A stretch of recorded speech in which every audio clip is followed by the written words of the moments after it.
Salut les amis, on se retrouve pour une nouvelle vidéo. Aujourd'hui j'essaye une Royal Enfield Super Meteor 650.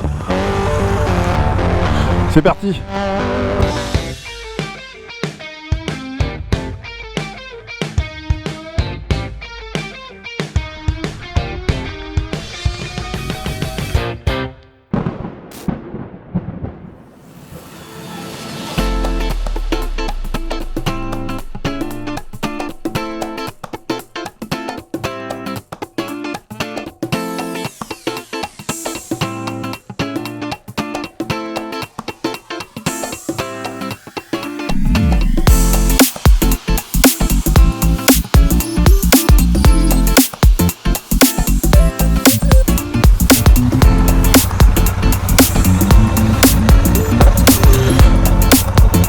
Alors, première.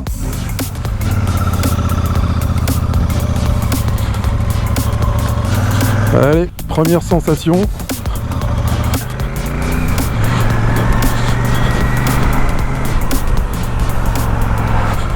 Alors, j'ai le grand plaisir d'essayer aujourd'hui cette Royal Enfield. C'est mon premier essai sur une Royal Enfield. Je remercie tout de suite Motors Avenue pour leur accueil et cette proposition d'essai sur cette moto que j'ai accepté avec grand plaisir parce que c'est quand même une marque assez emblématique. Je discutais avec Christopher, le vendeur, qui me disait que la marque existe depuis 1901, donc plus vieux qu'Harley Davidson et aussi vieux que Indian. Waouh, ça freine de l'arrière. Hop, bon la moto est légère hein, forcément.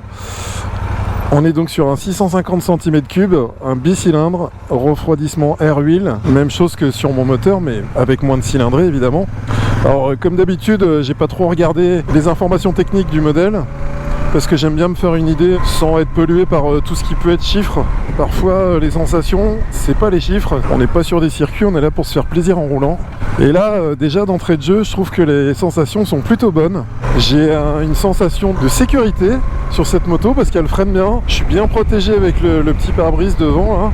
On voit bien avec les rétroviseurs, même s'ils sont tout petits. Alors évidemment ils sont tout petits, tout ronds. On a un look rétro hein, quand même sur cette moto. On est clairement sur les plates-bandes des anciens Sportster Harley Davidson. Donc là c'est un modèle stock. Elle a 56 km cette moto, enfin 58 maintenant. On est sur les échappements d'origine, donc le son du moteur est plutôt étouffé on va dire. Mais on sent qu'il y a du grain, après c'est des bicylindres longue course, hein, un peu la même techno que Harley, mais ils sont pas positionnés en V.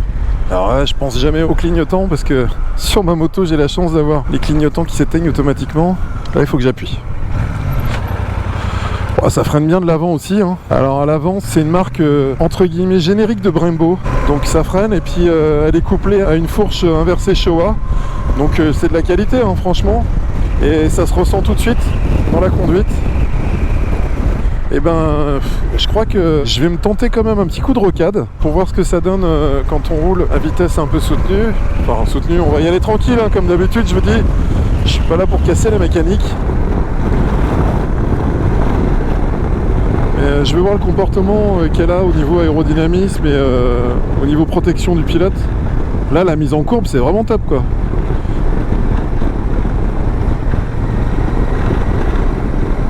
Elle paraît très légère cette moto. Putain, ça roule. Incroyable. Alors évidemment j'ai beaucoup moins de couple qu'avec ma Harley, ça c'est sûr. Mais il y a une bonne reprise.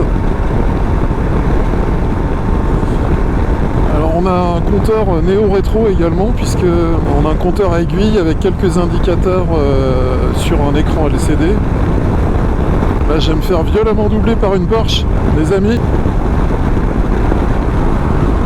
Ah ouais. Wow. Alors on va sortir de la rocade. Elle est hyper stable. Il y a un gros frein moteur. Je sens vraiment bien le frein moteur et j'arrive même à la diriger avec les pieds hein, cette moto là.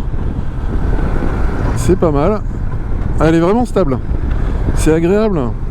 Et ça se rapproche effectivement des anciens Sportster là au niveau du comportement. Alors je parle pas du moteur mais la position de conduite et le gabarit, tout ça.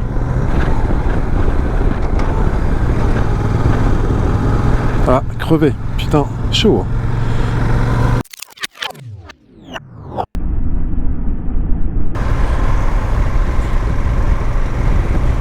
Donc là c'est le petit coin de montagne de la Touraine où on a des virages un peu en dévers. Et là je viens de me rendre compte que ma caméra frontale ne fonctionne pas. Voilà. Le problème aujourd'hui c'est qu'il fait froid. J'ai souvent des problèmes avec mes caméras quand il fait froid, mais c'est pas grave. Je vais enfin pouvoir vous passer les images de ma ganache. Alors la position de conduite, comme on avançait, comme je disais tout à l'heure, mais pas trop avancé, hein. On a les pieds légèrement en avant mais pas tendus. Au niveau de l'assise, c'est plutôt confortable. Le guidon légèrement ramené vers moi, c'est pas un drag bar, il n'est pas droit, ce qui fait qu'on peut avoir une position un peu droite et on peut envisager de faire quelques kilomètres avec sans problème à mon avis. Allez, on va prendre les petites routes de campagne. Donc Royal Enfield, c'est une marque anglaise à la base qui a une longue histoire avec l'Inde. Ça sera peut-être l'objet d'ailleurs d'une prochaine vidéo, puisque en discutant tout à l'heure, il y a une belle histoire en fait de cette marque. En tout cas, je suis content de pouvoir essayer cette Royal Enfield. Depuis le temps que je voyais la marque et que je voulais en voir une de près et monter dessus, ça fait vraiment plaisir. Alors on va prendre quelques virages aussi, ça va être sympa sur cette route.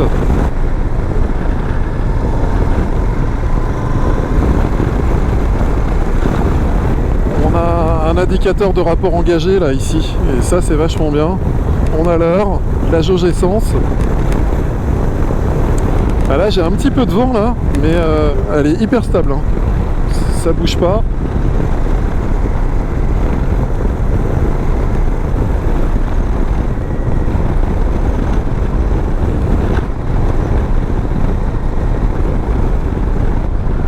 Bon, je vais y aller tranquille parce que c'est un peu humide et il a gelé cette nuit, donc on va pas tenter le diable. La reprise, eh ben, ma foi, on sent bien les 650 cm3. Le moteur est très souple, c'est vraiment agréable.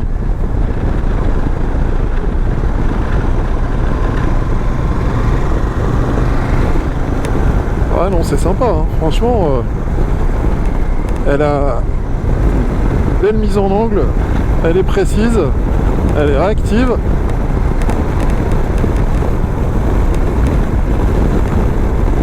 On risque pas de frotter les cale-pieds parce qu'avec les commandes avancées, on a une garde au sol qui est relativement haute.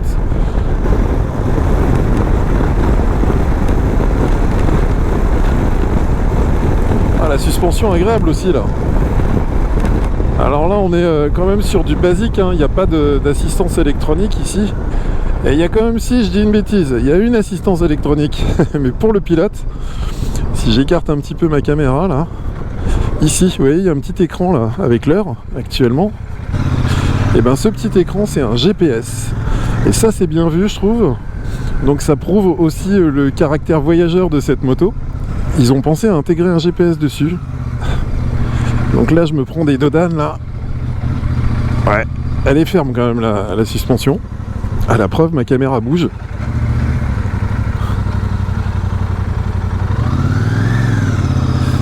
Ah, c'était pas pour moi le grand bonjour là.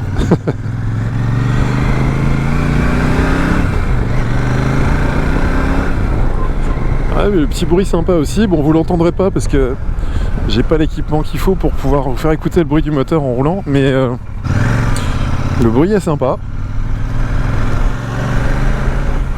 Ah, la boîte de vitesse elle est précise aussi, hein. Elle claque pas du tout.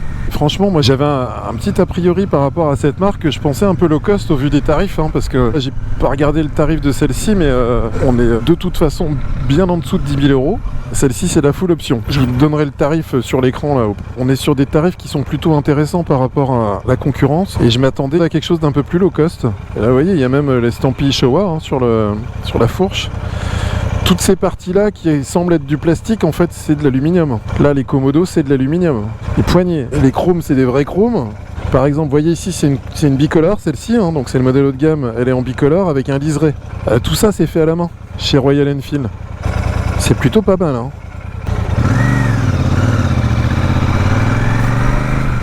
Là, la selle, elle est vraiment confortable.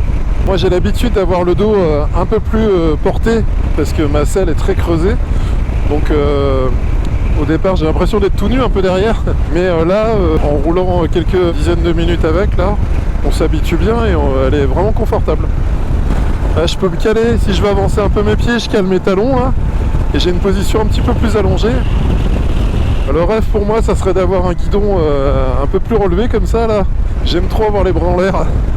Là on est sur une route un petit peu chaotique, là ça bouge un peu, je suis à 60. La suspension est bien réglée, je pense. Elle est un petit peu ferme, mais ça tape pas. Mais elle est suffisamment ferme pour qu'on ait une bonne sensation de tenue de route. Ça fait quelques minutes maintenant que je roule avec, j'ai l'impression d'avoir toujours roulé avec. C'est vraiment facile quoi.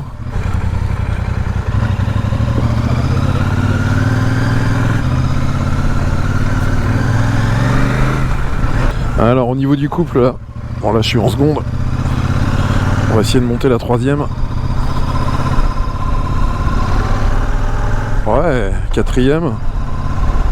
Je suis à 40 hein. Quatrième en pente, ça reprend. Ah c'est franchement pas mal hein. C'est hyper souple. Alors il n'y a qu'un indicateur qu'on n'a pas qui pourrait être intéressant, c'est le compte-tour. Il n'y a pas de compte-tour. Voilà. Mais franchement les rapports ça se sent bien, il n'y a pas de souci. Ah ça c'est original.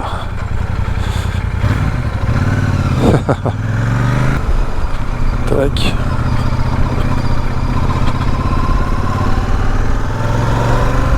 Donc ici on a notre petit GPS qui est couplé avec Google Maps et une application Royal Enfield. Et ça c'est vraiment bien vu, ça démontre que la moto a été conçue aussi pour faire du voyage. Je trouve que c'est une super option ça. Ça rajoute vraiment un plus à cette moto.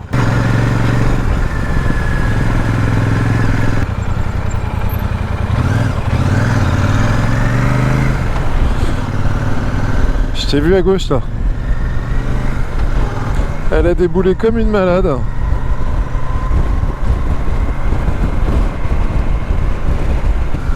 Là je vais essayer de faire un petit départ arrêté. Comme je le disais, la moto est neuve, donc j'ai pas tiré dessus comme un bourrin, hein, on est d'accord hein. C'est juste pour me rendre compte un petit peu de la sensation. Oh, non, c'est vachement bien. Sans tirer à fond sur la poignée, elle répond vachement bien, elle est droite, elle bouge pas, elle vibre pas. Bon, le moteur est éteint parce qu'on est sur des châtements stock, mais c'est vachement bien. Très bon essai, je m'attendais pas à ça. Donc c'est une moto qui est très sécurisante, qui se conduit facilement, c'est vraiment la moto idéale pour quelqu'un qui veut se lancer dans le custom à moindre coût, puisqu'il y a tout un catalogue d'accessoires disponibles également sur cette moto. Je rappelle quand même que cet essai est complètement indépendant, que comme à chaque fois pour tous mes essais, je ne suis absolument pas contacté par les marques, c'est moi qui les contacte, c'est moi qui décide de ce que je dis sur mes vidéos.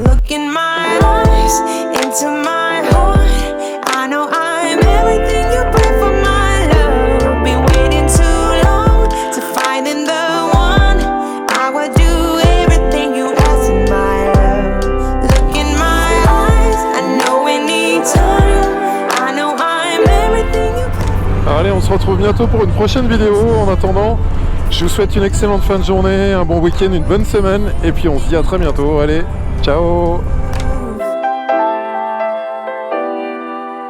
Yeah, we were kids, baby, the time flew by. I mean, we didn't really had a fight. We were never really said goodbye. I can see. Oh putain.